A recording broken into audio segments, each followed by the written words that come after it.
back. Yours truly, one and only Paul Pickett, host of the Paul Pickett Podcast, aka Triple P, aka the Common Sense Podcast, your source for music, sports, politics, world events, and much, much more. Today, I got a special guest in the building. I guess you could probably say he's like the Diamond D of Fayetteville, North Carolina. Good friend, produced probably more than half of my music through my lifetime, known as Ford. What's good, Ford? My man. How you living, man? I'm doing good. I'm doing good. Thank you for coming. Good, man. Blessed, man. Blessed to be here, man. Let's get started with early Ford days. What got you into hip hop in the first place? Whew.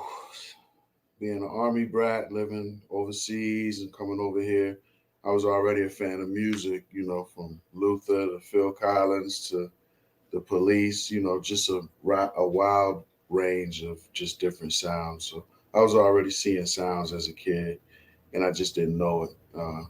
And just living in that culture of the 80s, Yeah. breakdancing and all that shit. And yeah, man. Did you start out rapping before you made beats? Yeah, I did. Well, I was dancing first. You were dancing first? I was breaking first. Okay. And I would rap too, but I would like mimic the songs and stuff that I like. But yeah, I probably would say I danced first. That was the first element that I tapped into. Why'd you never really feel like get into rapping as much as beat making? It didn't come to me yet. I was submerged in the culture already by then, but in the 80s, just figuring out what hip hop was and just knowing that it was for me. I was just trying all the elements that it provides or that it had, and started with dance and breaking and stuff, and then my favorite songs I recite them and sing them and stuff like that, and then probably about fourth or fifth grade, I started trying to write my own stuff. Okay. And the beats and the sounds was still already paramount to me, but I don't know. It just didn't come to me right away, even though it was already in me. It didn't come right away. So I just started with dance, started with rhyming, then eventually I started DJing. The older I got in high school and middle school, and that's when I really started seeing sounds with my ears, and I just fell in love with the creative process of manipulating sound. How old were you when you first started making beats? About 11 years old. 11 years old? Yeah.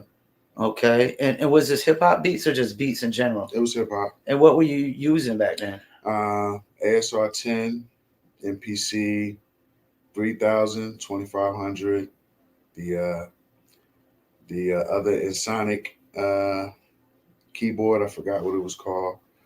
The Boss, Dr. Rhythm. It was like a little drum machine. Okay. Like that. And, yeah, those were the main ones. Now, this was before Gallup Baker days? Yes. No, this was after.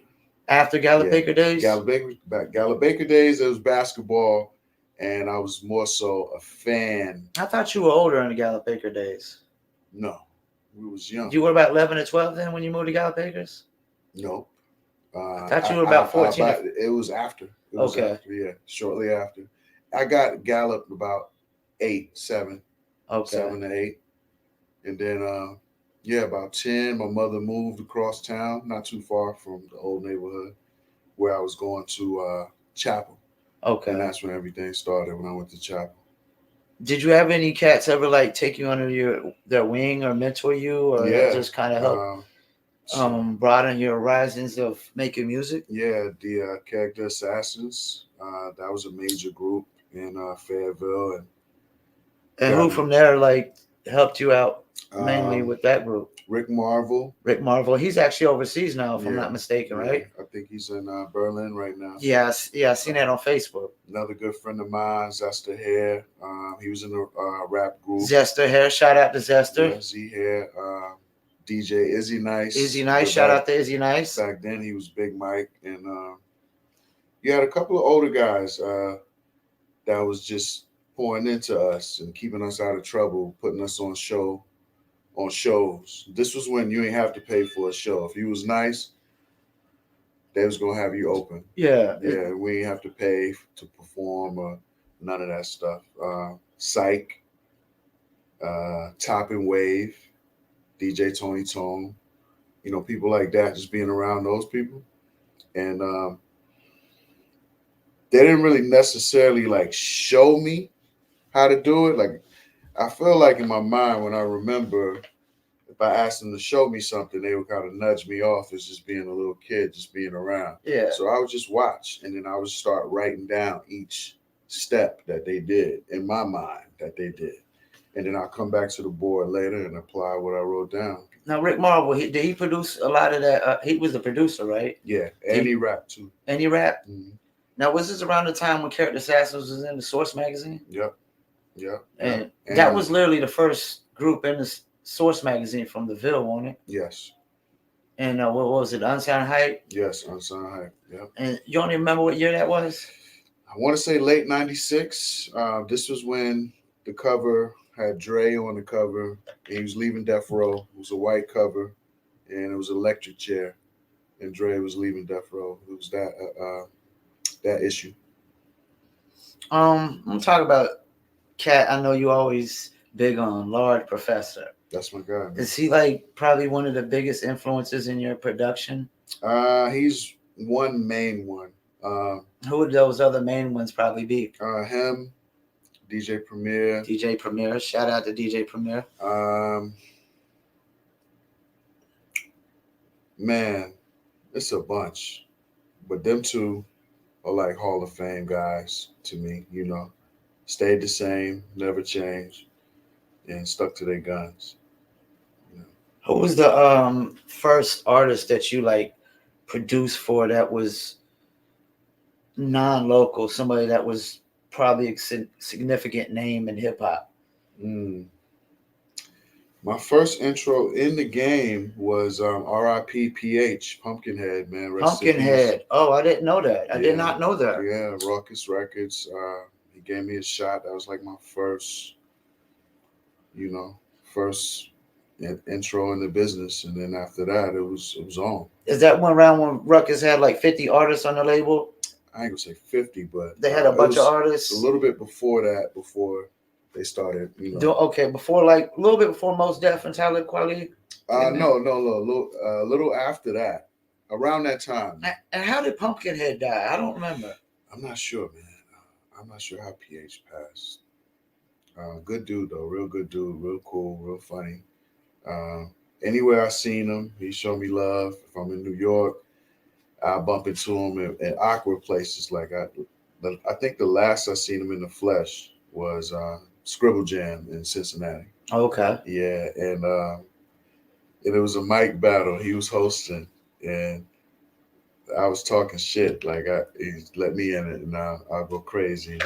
He fucked around and let me in it and shit. And I think I went to like third round, and then I lost to a crowd favorite.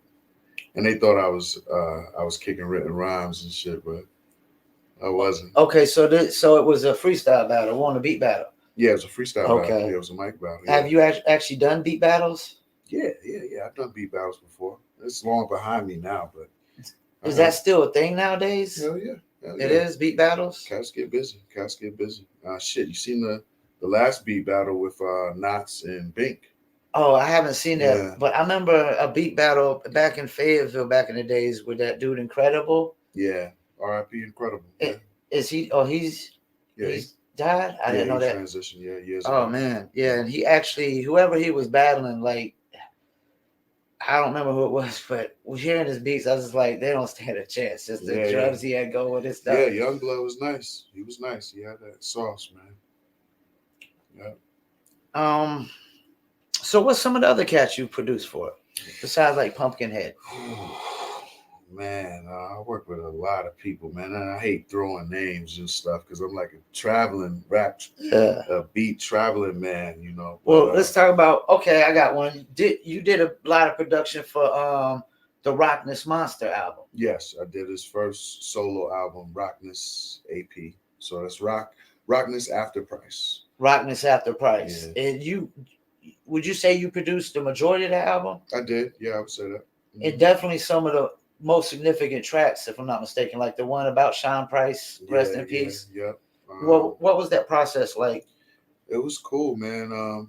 Like that was me and Rocco's time to really get to tap in with each other. Like I knew Drew and Shuck and Noha and Sean R.I.P. I knew those guys. And shout out to my man Neff, Last American B-Boy, that connected that album for me to do that. Oh, that's who connected that album for you? Give me that Okay. opportunity. So, yeah, process was smooth.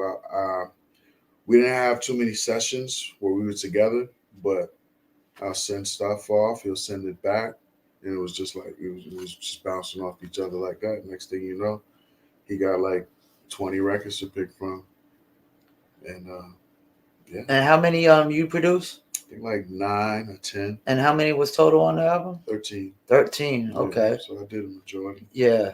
Pretty much might as well say that was produced by a Ford album. Yeah, you could say that. Shout out Ron Browse.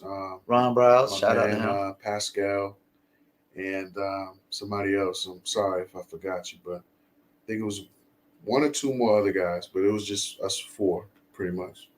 So what's the goals going further moving forward in life? Last year I created my own label, GLA, Good Look Arts. Okay. And I just want to kind of create an ecosystem where I can work with artists and we can work together and do projects together. And it's not just for musical projects. It could be for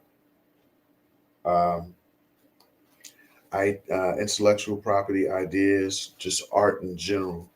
And I started that last year. I released 3 albums and a single last year. This year, I'm going to go overdrive, show my face more, try to help as many people as I can, stay left, stay free, make more money, and have fun, man. That's it, man. Be a better dad, better producer, and, bring some bridges to the Ville.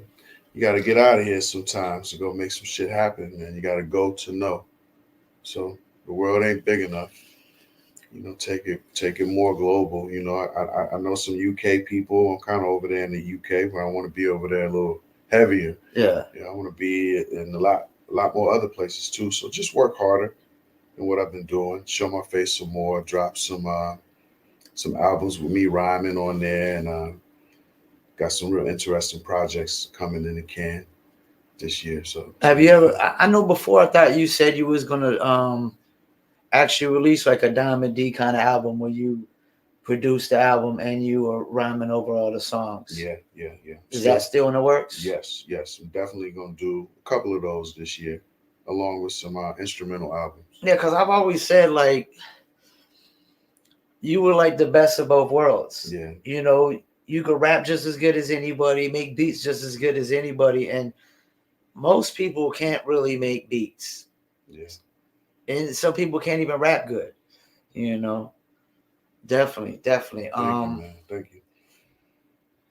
So there ain't no other like projects or nothing that you worked on that you might want to talk about? Ah, man. Oh, that you're allowed to talk about too? Yeah.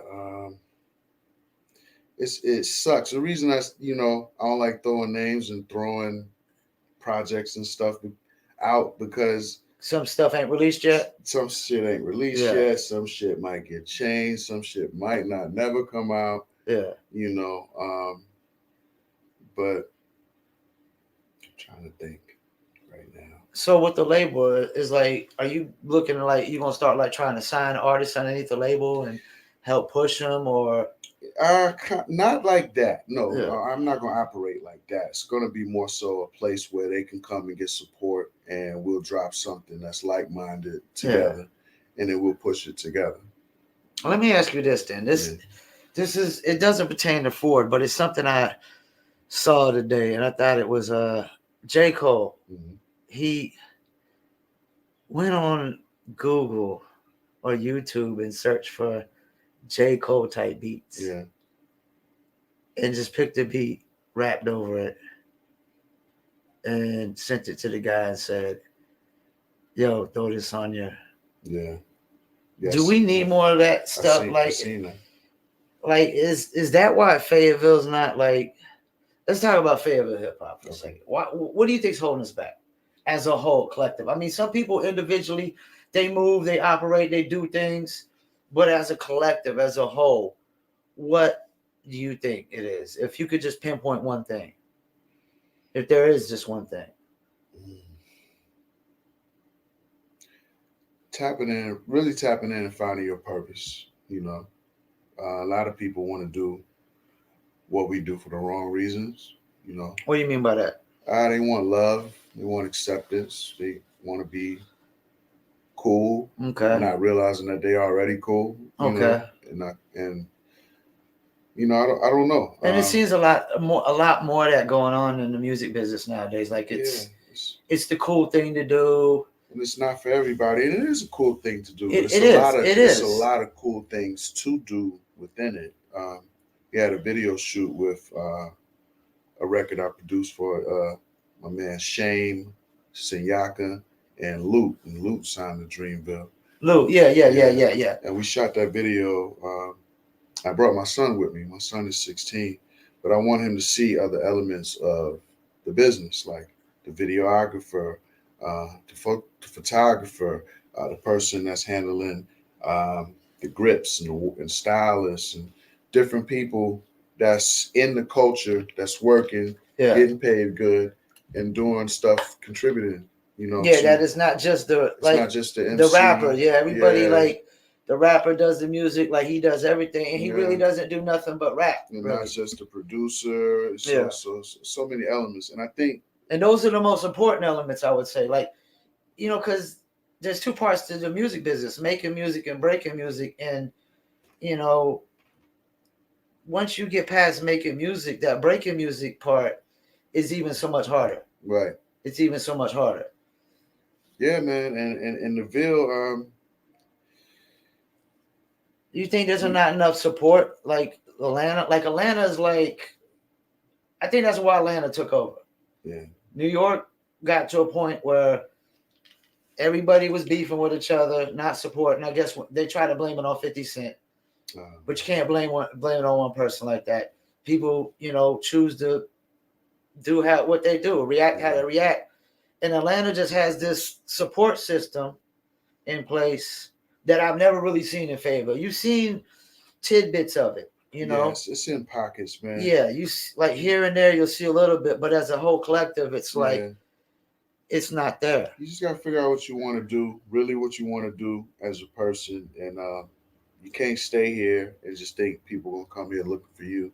You got to go and tap into your market wherever it's at, LA, New York, ATL. You got to tap in and leave and come back. You know, if you want to, you know, stay here or whatever, but you got to go. You got to go to know. And I think artists with the internet, it's no excuse now. You know, you can you can do whatever you want and make a plan and you can kind of write your own narrative. It might take some time, but you can do it. So do you think there's also too much of the like, why hasn't J. Cole put somebody on the Fayetteville mentality, or like he should put somebody on the Fayetteville, which I totally disagree with. Yeah. I think he did it the right way by putting on Luke because he's a Charlotte artist, and I feel like Charlotte should be the hub for all Carolina music, not Fayetteville. We're only the fourth largest city. I mean, we might be the most talented, as we think. You know, we probably think we're the most talented, but that still don't. You know, matter. We're not the biggest. No, man. I mean, the fact is, man, he worked hard to create his own brand. His own brand. And he's picking who he wants to pick. And it's not one person that came out of Compton or one person came out of Queens or Brooklyn. Yeah. So keep working so you can add on to the legacy that he's doing. That's how I look at it. You know, I kind of block out that why he ain't put, you know, put this person on or put that person on. I don't really entertain that stuff, man, because the guy's gonna move how he's gonna move, and what that got to do with you? But like we've had J. Cole, now we got Murray, you know, a lot of people know who Murray is now too. Mhm. I mean, like you said, there really shouldn't be no excuses, right? Shouldn't people just be trying to Work, man. sit back, like you said, when you was like the little kid in the room, and he's like, "Nah, we don't want to, you know, talk to you, give you no pointers," and you were just soaking up the info. Isn't people not soaking up this info? Like they're not seeing the formula, and they're not. Yeah, I don't know what they're doing, but you know, if you're trying to do what we doing, you better do something. You ain't getting no younger. You know, you gotta get busy out here, man, and you can't wait for nobody to throw you no damn life raft. You know, create your own boat, make your own boat. What's the future of hip hop look like? I think it looks great. It's getting bigger. If it's not worldwide by now, and still young. It's still young. It's Yeah. still, it's like one of the youngest genres Yeah, still, right? yeah. So We still don't know like what this can be. I'm you know? excited because it creates so much opportunities for people to live out their dreams and be creative and tie music and business and sports, and it's amazing. I love it. God bless Cool Herc, man. I love it. You heard what Charlamagne said about comparison of Kodak Black to Kendrick Lamar? Like, what? I guess he was kind of comparing him like I guess he's saying he's like a kind of like a god for his fan base, like a Kendrick Lamar or this generation and whatnot. Do you think he's like cat's out of bounds with statements like that? No, because this is the kids' era. You know what I'm saying? It's a Yeah. lot of kids that identify with Kodak, just like they did Kendrick, and just like we did our favorites and our guys. So, no. You know, God would be extreme, but you know, you remember how folks was looking at Tupac, how they felt about Tupac. Yeah. You know what I'm saying? So I'm sure people feel that same way about Kodak, and he's worked hard to get himself in that position. You know, so no, I don't think it's out of bounds. Yeah, like at first with Kodak, I wasn't on board, but as a music industry guy, I start to really see the genius in some of these cats, whether I don't like their music or not. You know, even like a cat like NBA Youngboy. I just think this cat has figured something out that a lot of other people, it's like smacking them in the face and they still can't see it. You know, why he was the second most streamed artist behind Drake. I mean, he's clearly not more popular than a Taylor Swift, Lady Gaga, and some of these big names on a worldwide scale. Yeah, but he's tapping into his market, and he's doing it at such a high consumption rate where he's constantly just, you know, force feeding them, and it doesn't seem like these cats end up slowing down anymore. Right. Do you think longevity is lasting longer nowadays? Yes, because we see it from Ice-T. Make breaking records. Shouts out to Ice-T. Yeah, SUV. Is it SUV? Yeah, Law and Order SUV or SVU. SVU. Yeah. Special Victims Unit. Yeah. Look at T, man. Look at LL, man. LL. Look at so many people, man. So yeah, the longevity is gonna be here. You know, it's gonna be here. Now, let me ask you this. You got a lot of people that just, I mean, we're from the 90s hip hop era. Mm-hmm. Are people too hard on this new generation? I don't know. Were they really influenced by our sound? I don't know. Yes and no, you know. Or is it this thing where this new generation, they feel like they don't do enough shouting out like old school names and songs and stuff like that, and just really giving shout outs? It just depends, you know. It just depends because you can't blame the youth with what the elders didn't teach them. So, you know, the guy. Yeah, isn't it like accountability on both sides with that? Absolutely. You can't just keep attacking them. You got to kind of like, you got to bring it. You got to find a different way to go about it. Yeah, because them kids came from somewhere. They came from us. And doesn't it kind of like it hurts both sides? It can. It can. Because I mean, as old schoolers, they want to keep, Yeah. you know, going further in the times, you know, and some of these, I think like you said, hip hop is so young. I think some people thought this was going to last forever, and for everybody, it wasn't going to last forever. Yeah. Who's like your most like cats that just inspire you the most in hip hop, man? Is there any like specific people like Public Enemy or KRS One or? Oh man, those are two good ones. Man, the Neptunes. Neptunes? Yeah, they really pushed me, man. Yay. Yay. It's a lot of people, man. It's just a lot. I can't even start from naming folks. There's so many. There's so many. North, south, east, west. I don't know what to start. I feel like it's like a bunch of lottery balls bouncing in my head of different people, you know. Yeah. But it's so many, man. Those were just Yay and Neptunes. Those were just some quick ones, but it's a lot, man. What do you think happened to like the up north hip hop sound? Like, what do you think that shift came where? Like, I've always said, the way I've always stated it is, New York basically kicked hip hop out of New York, and the West Coast was like, "Hey, you can come stay with me, girl." And California, you had the Dilated Peoples of the worlds come out, and all, you know, the Far Eyes, whatever names, you know. What do you think that shift came from? Like, New York literally invented hip hop, and then all of a sudden, I would go to New York and they're making music like us down south. The culture just traveled, man. It just grew and traveled. You know, you got old enough to be able to start traveling, or you travel with your parents, or Yeah. when you had to travel. That's what happened. And New York is such a transit city.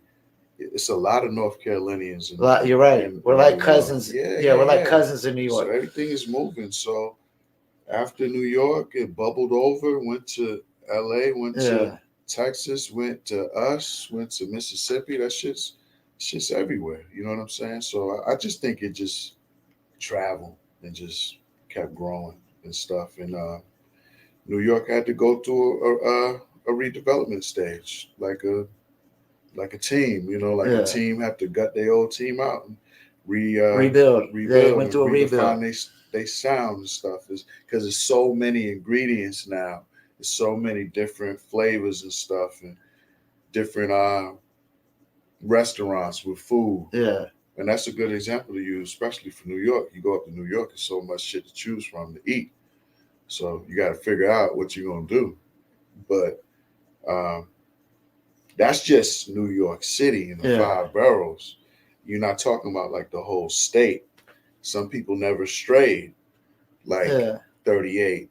The guys up north, upstate New York, Buffalo. They never. You talking about 38 Special with it? Yeah. Trust Gang and those guys, Griselda. I love them. They never strayed from that sound. That sound. But what made it fresh was they made a Rochester sound out of it. They made a Buffalo sound out of it. You know, I'm glad you brought them up. There it is. Griselda. They're actually a group and a label that really got big off of the merch. Yeah, they did. Do you think more artists need to take that approach of put the merch as your main thing and let that sell your music? To be honest, that was beautiful work of art to see Wes orchestrate that whole thing. And they had these exclusive shirts that once they sold out, that was it. Through music, he pretty much pitched his clothing line. Yeah. Not merch. His line. Well, your clothing line. Yeah. But I mean, merch is the word that artists use, but he looked at it as a clothing line. Yeah. And he really went hard with the art on the shirts that the music became like the soundtrack and addition to everything else. It was like one hand washed the other. Yeah. And I think a lot of artists, they should take more of that approach. They just all caught up on, whatever I makes a hit, Mhm. but you're selling nowadays. We're not really just selling music no more nowadays. Selling us. So Yeah, you're selling pieces of everything, us. a Yeah. total package. In the '90s, you probably would say we were selling more just music, right?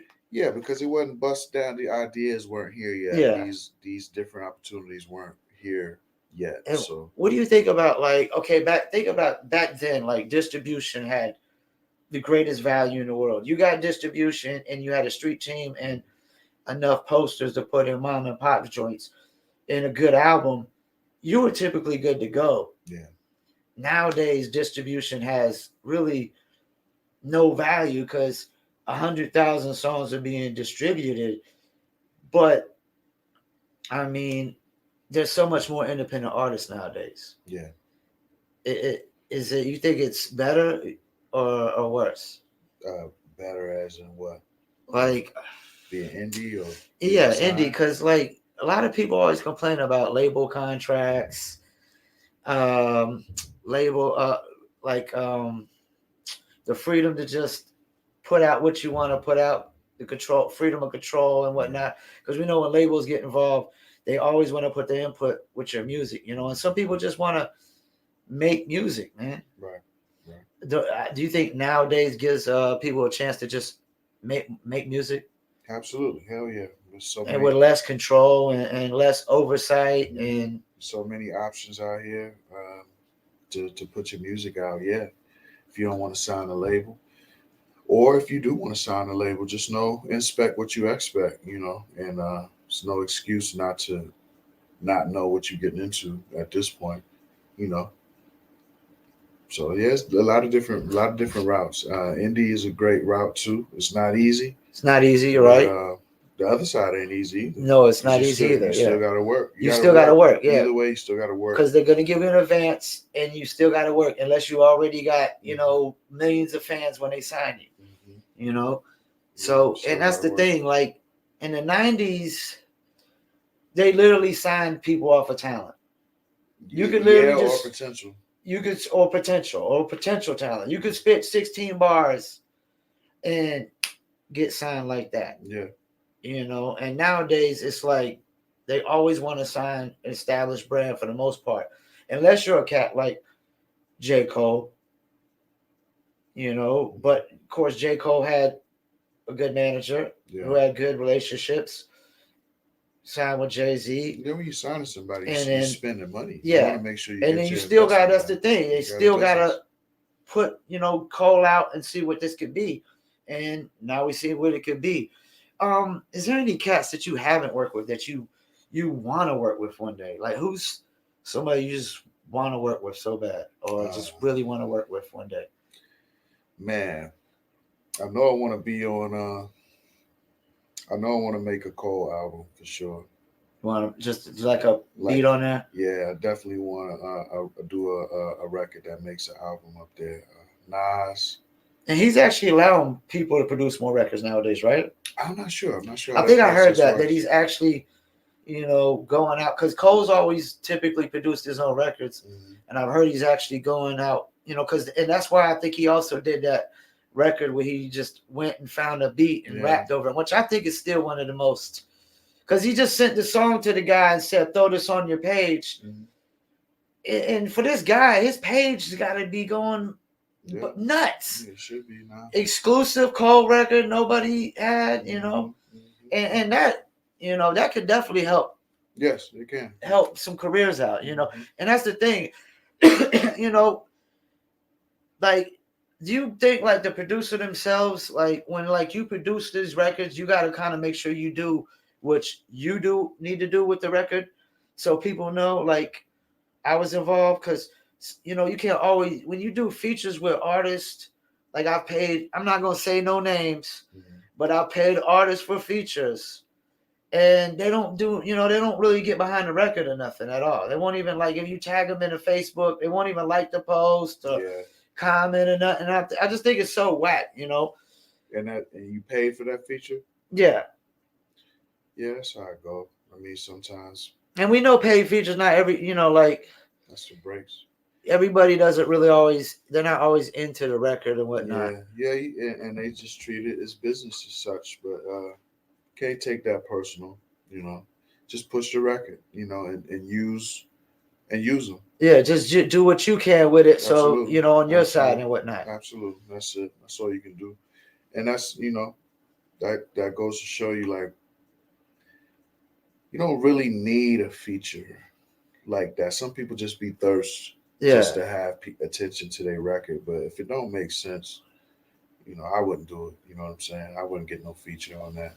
Well, at the end of the day, you as an artist still got to really stand on your own 2 feet, even with the features. You absolutely do. And you coming from the ground floor, to me, you kind of in a better place to really rock somebody, like Still Off. And I promoted plenty of these features with names like NLE Chopper's features and whoever features, and the artist doesn't always get what they want out of it because they think Spotify is just going to open up the Rap Caviar playlist. Yeah.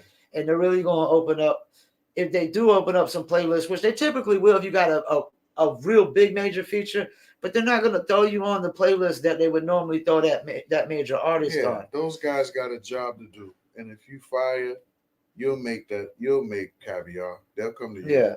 Who's some other cats you want to work with besides J. Cole? I mentioned Nas. Okay. Ye sometimes. Okay, let me ask you. Okay, you done said his name twice. Yeah. I fuck with Ye. Artist Ye. Being a podcaster, man, I don't do just music. I do politics, world events, sports, whatever, and everything is politicized. I'm a little nervous the way they're going after Ye. This is why I'm nervous. If they can censor all his endorsements, does it stop with the music? I don't know. They could try. They could try to do whatever they want, but it's in the streets already. You know? Even the context of the question that you asked me that's already out there. So it's not really it's not really stopping them. You know what I'm saying? Like he's still going to spread. I guess what I'm trying to get at, you think this censorship thing is ever going to leak over into the music? Because a cat like Luke. Yeah. A cat like Luke fought for us. Really fought for us. Yeah. No, I mean, no, because. And shout out to Luther Campbell. Yeah, shout out Luther Campbell for real. No, because by that point you just cherry picking. Yeah. I mean, Ye is minute to what's going on out here in the world. Yeah, so, there's so much other things. Right, yeah. So, nah, I just think they just. The media is just able to create income and shit off of him. But do you think people will attempt it though? For a cat like him, it has been attempted. You think so? Yeah, it has been attempted before, but whether we realize it or not, the people got control. Yeah, because there was even one like people say it's a like it was a rumor, the Aretha Franklin. People want to, but this is the thing though. Okay. I can believe it also wasn't a rumor because this climate with the transgenders and stuff and this "What Is a Woman" climate and that Natural Woman song. Yeah. I can honestly would believe that would offend people. Yeah, but even though it's ridiculous to me that song would offend anybody. There we go to the cherry picking. Though. Yeah. Thank you. You know what I'm saying? So we you can't be walking soft-footed on one thing, walking on eggshells, and then do this on the other side. So that shit is just please and shit to me. That shit I never, you never, because if you're gonna start doing that, it's a whole nother can of worms or Pandora's box that is. And so you would, if Kanye West called you today and he wanted to work with you, you'd like, hell yeah. Yeah, we'll work. Yeah, and that's what, and I respect that. I love that because there's a lot of people out there that would be like, well, if I work with Kanye, like with Nori removing the interview, I was so upset about that. I was just so upset about, and even one of my favorite rappers, I gotta call him out. Now I done did an episode. Joyner Lucas did a song called "Ye Not Crazy," and then removes it, and I'm sitting up thinking, damn, did you remove it because of the pressure? If you remove it because of pressure, okay, I could see that because. That's everybody's walking on eggshells. They're afraid to lose endorsements. But if you just thought, I'm going to remove it just because, then it's like you're almost helping these people try to censor this guy. Yeah, or he just playing the business game, don't want to lose no sales or And that's what streams, I'm or thinking. maybe he noticed a difference in something. Who Well, knows? he lost me before that, Yeah, so excuse me, you never really know. You never really know. And I fuck with Jordan Lucas too. yeah, He's cold. I'll work with him too. But yeah, you just don't know, man. Might have been a business move. that'd probably be a nice combo too. Herb Yeah, Ford and Jordan Lucas. yeah, might have been a business move for Jordan. So you just never know nowadays, man. Never know.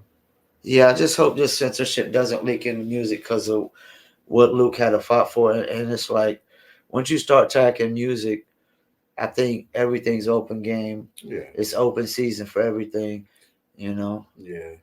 We'll see, man. I don't think so, but I don't know. For most people don't know, what would you like say your production style is? Oh man, loose, left field, fun, aggressive, assertive, um, and a bastard. I would throw in versatile too. Yeah, that's what I mean by the bastard. Just ain't Like no it's no hard to father. like you can't, when you listen to Premiere, you Yeah, typically know, oh, that's a Premiere beat. And I prefer producers that are typically versatile yeah, because they could just give you so many. And not that Premiere is not versatile. He could give you a lot of different moods and stuff. but he's more signature. Yeah, you got that He's a signature. And super you signature hear a sound. Ford beat, you can't necessarily like, oh, that's Ford. Yeah, You yeah, can't. You remind me of Pete Rock. yeah.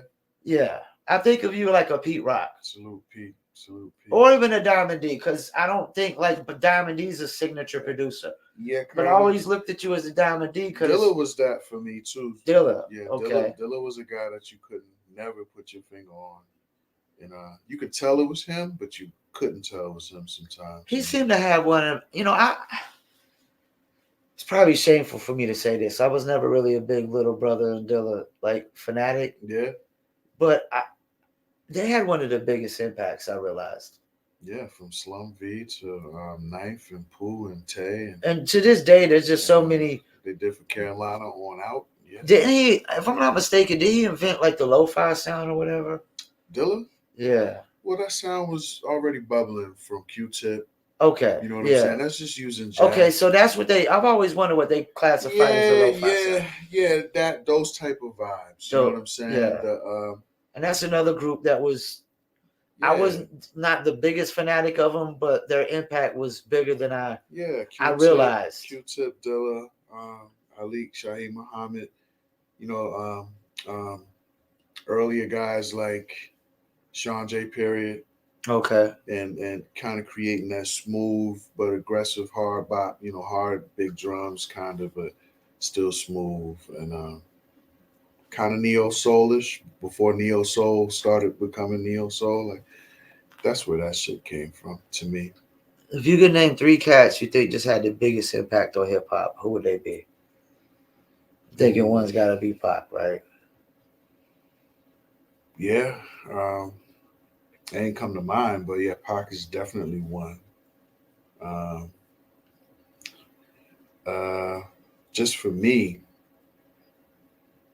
again, Ye is one of them. Yeah, he's had a big impact on hip hop, a huge impact on hip hop. I'm a fashion on the culture period, just the culture. I'm a culture, fashion, music guy. So and he came up so fast, like. Success wise and business wise. Yeah, Pac, Ye, Jay. There's so many, man. There's so many. Public Enemy. Yeah. I mean, they had a super big impact around that time, right? Absolutely. And then you got your lost heroes like style heroes. Let me throw one on. Let me throw one in you though. Let me throw one on left field. Yeah. I always felt like Criss Cross had a big impact on hip hop, because you talk about fashion and everything. Like they literally changed the game of how everybody in the world was dressing. Jermaine and them, they was on some shit. Yeah, like I remember as a kid, like going to high school, and I'm pretty sure, I don't know if you did this, but all the boys at Douglasburg, I think we was at junior high then, 7th grade. They come out with the jump joint with the pants on backwards, and we all tried it for about a day or two until we had to go to the bathroom Yeah, and try to piss, and I never tried. it didn't work. Of course, I think you were probably in elementary then. You might have been a little bit younger. Yeah, I was coming behind y'all, but yeah, I never tried. Yeah, it was like everybody in school literally, because we was wearing fit jeans before that. Yeah. And then Crisscross came out and it was baggied up. Well, I think we was wearing baggies before. Not super heavy like that. Yeah, I was, Not in Douglas birthday was it? It was like everybody was baggy jeans, pants backwards. I remember that. And then it didn't last but 2 days, and then they just turned it back around, and then it went to skinny jeans. Mm-hmm. And now I would say it's probably back to fit jeans again now, ain't it? It's wherever you want to be. Yeah, it's really wherever you want to be now, right? Yeah, that's it. Yeah. And fashion has always had a big part of this. Yes. Big part of this. Absolutely, man. Absolutely. They kind of go hand in hand, right? Yeah, they do. Dapper Dan was just talking about that in an interview I seen. That's the best way to connect for clothing line to get with artists. So yeah. Just get like a major artist or whatnot, a big face, or just artists in general to help them articulate and blow out more of their brand and get bigger. So just to go on piggyback on what you said, there is hand in hand. All right. Before we go, you got any advice for any up and coming artists or producers? No, yeah, especially producers. Yeah. Let's start with producers. Any advice for producers? If you love it, you gotta put your 10,000 hours in. You gotta 10,000 hours in, and any skill set that you love, you gotta put that 10 in, and that don't even guarantee that you make it. You gotta love this shit. You gotta do your research. You gotta go back in history to figure out what you're doing and gain some respect and some humility and love and appreciation for us to be able to get paid off doing some shit like this. Like it's big. So if you love it, put your 10,000 in, learn what you can. Don't be afraid to be around people that's better than you. Get with them, get in rooms with them, and get better with them, and network. And if you're in a small city or small town, don't just sit your ass there. Get your ass up and go to places that's important. Open mics are cool. Don't pay for performances. If you want to open for Jeezy or something, don't pay for that shit. Pay for trips to go to places where your market is at so you can network and be around like-minded people. And you can come back home to the small town and use the internet as a heavy presence as well. And that's what I used to do. I used to meet these managers, songwriters, A&Rs, and whoever online, build a rapport with them for a few months, and then we'll meet in LA for something, or we'll meet in New York for something. Then you're able to shake someone's hand, look in the eyes, and then you're gonna meet 5 people out of him, and that them 5 might be the people that you really needed to fucking connect with. Yeah. So networking, opening your mouth, getting sharper, learning other skill sets so you can earn income while you're doing this, because the money's not always there at the beginning. It's not there at the beginning. You got to work. You think it's any easier to be a producer or an artist? Some people may say it's oversaturated. Some people may say this or that. But at the end of the day, the fact that's never going to change is you got to be dope and you got to know what you're doing. And if you do, then abundance is coming. You think it's easier for producers to get work fast than rappers? I would think so. Yeah, I would think so. Yeah, it kind of is. Because I think one problem I think most artists have is a lot of people think just because they make music, they should get paid to perform. Right. And that's not how it works. No. If you can't bring a certain amount of people through the door for a certain amount of dollars, then no smart show promoter is gonna pay you to perform if you can't bring no money through the door. Right. And I think that's, I know we always like, well, we're supposed to get paid because the art, this, that, and the third. But I think that's where the disconnect comes, is that there's a point where you're not supposed to get paid. And then once you reach that point, then okay. Yeah. Now we get money, we get shows, we get features, this, that, and the third. Yeah. You know, but I think if more people actually have that mindset of, Yeah. because I've always looked at it like back in the days, you used to go to the grocery store and you got the lady passing out the small dirts with the toothpick, and they give you one and trying to get you to buy it right then and there. Mhm. But they're getting you a free sample and trying to get you hooked. It's like a legal dope game. Yeah. You know, you got to give them that crack, a little bit of that crack at first, get them hooked, and then try to reel them in. But these people they're trying to sell crack with no customers. Yeah. And whatnot. Yeah, man. Yeah, you're right. You got to start humble sometimes, and well, all the time. You got to crawl before you walk. Yeah. And you may not get paid monetarily like that. You might get paid in different ways. You might get paid in networking or fan base or just having good which music. Turns into you getting paid. Yeah. So it's all how you look at it. Yeah, I think they just they want to skip steps in the process. Yeah. And it could be that most of the time they just don't know. And those don't last. Them people don't last anyway. Any social media links you want to shout out? Yeah, you can check me out at on IG Ford.910, and that's number 4 ORD 910. Twitter, Built for Tough Bo.